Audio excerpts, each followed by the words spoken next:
Morning. Look who's out there. Who's that? That's Ellie, isn't it? Hello, Ellie. Ellie's waiting to go out and have an adventure, and so am I. So I'm going to drink my cup of tea and we're going to get off out. You're watching the Scudo Camper channel on YouTube.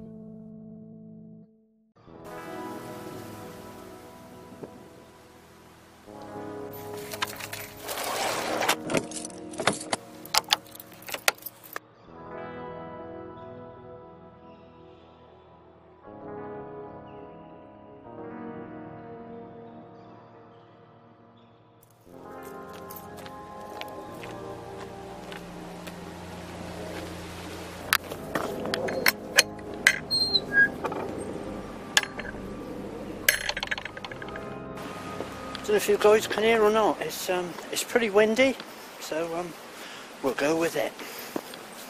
I don't think it's going to be a lot of audio in this vid, I'm afraid. Bloody lovely, isn't it? Look at that.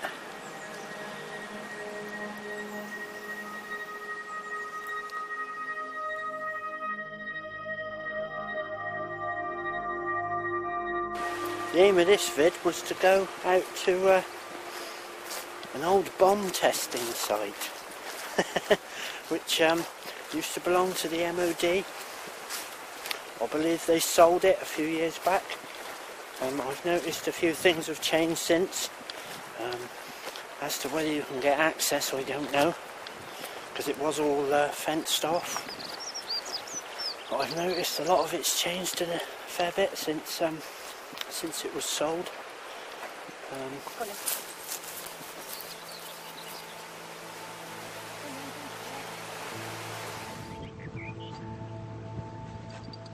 What a beautiful day, isn't it? Look at it. That's Clevedon over there. This is Kew Stoke. There's only a few boats in there. I know this used to be, back during the Second World War, this was used as a bomb testing. I don't know if any of you guys know, well, you probably have. You've heard of the bouncing bomb. Well, that was actually tested down here, believe it or not. A lot of the stuff that was actually tested, ordnance, I believe they call it. But a lot of the stuff that was tested down here didn't actually make it. This was actually run by another company, I believe, to do with part of the MOD. There's stories of people that used to work here, and we've lost another one. The amount of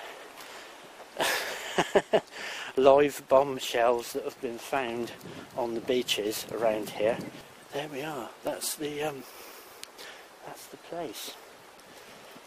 So hopefully we can get in and we can have a look. Hopefully it's not too windy, so I can get some audio in the camera, because obviously I don't have the mic or anything. Let's go and have a look. Looks like there's some old steps that used to be there, look. That they've concreted over. You can see those there, look. That obviously goes to go up to something. As to whether they used to dock boats here, I'm not sure. It looks like there's a load of bolts sticking out. There obviously was some sort of wood. There actually was a wood structure here a few years ago. I have actually got some photographs of stuff along here somewhere. If I've still got them, I'll stick them up on the screen now, but so I don't know whether I've still got them. But this railing's up there. There used to be a big wooden structure that used to stick out here to stop you being able to go round this corner. It's not here anymore because they've removed it.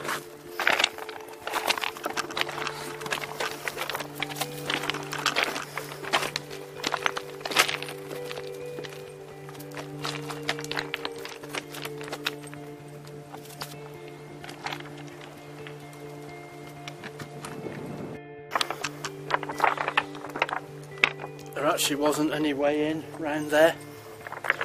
I do believe there's an entrance round here somewhere, but I'm not quite sure.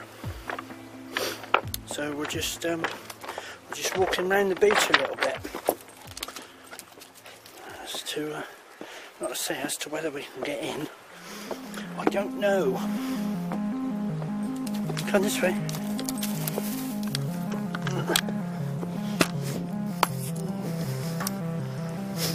All right.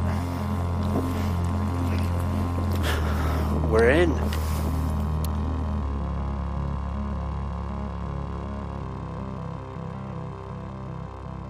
St Thomas Head is an abandoned MOD base in Qstoke, near Weston-super-Mare. The site was used mainly during the war to develop and test bombs, and the surrounding area was also used for practices by the RAF. St Thomas Head was used up until about 2009 when it closed, and the site has been abandoned ever since. Security did still check the area, but the fences were all broken and they didn't seem to mind you going in taking photographs unless you weren't causing any trouble. Another shed gone. There's an old power supply there where there used to be something.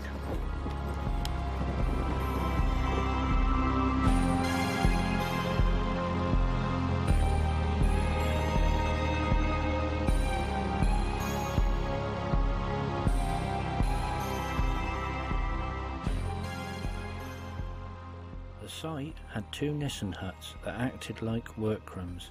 One sealed building that was used to store explosives. The other building was used to record explosion data and control the detonation of the explosives, along with two detonation points at the foot of the cliff, a long boat ramp and also a small docking platform.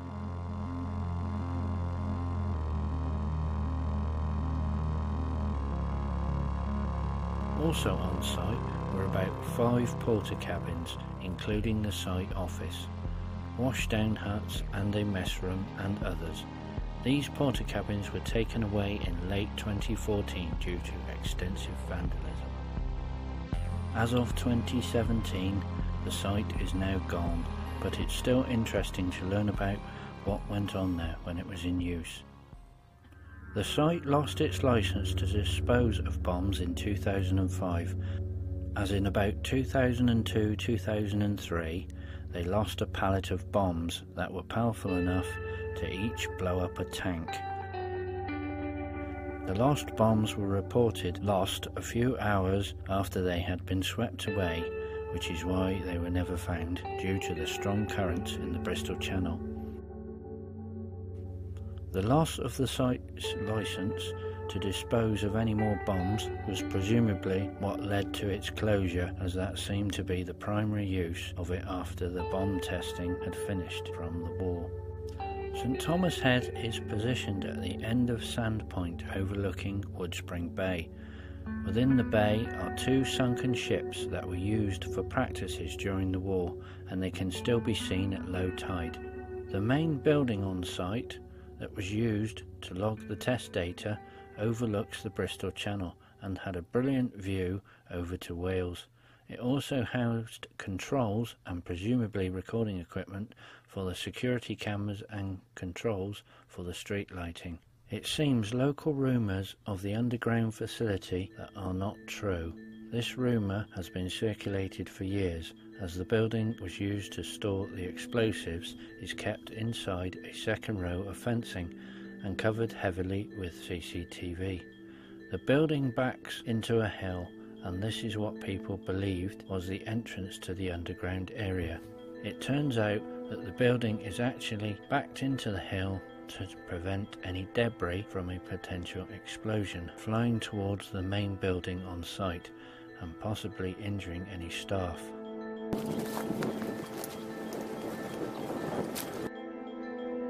Apparently there are a couple of bunkers on site that were in front of the Coast Guard hut and also behind the explosive store. This was presumably in case of a problem on site. These are sealed with concrete and steel lids.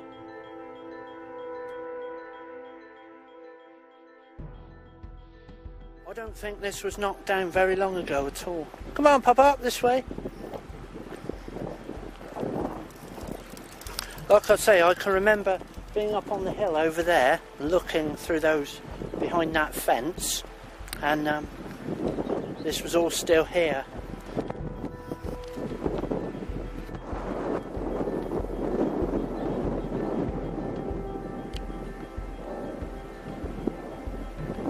Well, that was it, guys. I'm sorry there wasn't more to it. I was hoping there'd be a little bit more there, to be honest. I didn't realise they'd removed quite as much as they had. There's a lot of history there. Hopefully you'll see that from the video. There's some bits and pieces left over from there, look. Obviously washed around the corner from what was here originally. Some old cables and bits of steel and a bit of a girder there, look. It's a bit of a bygone age. Yeah, so that's it. Just to show you a bit of the history of the place, really. Yeah, right. Hope you enjoyed the vid, guys. Have a great rest of the day.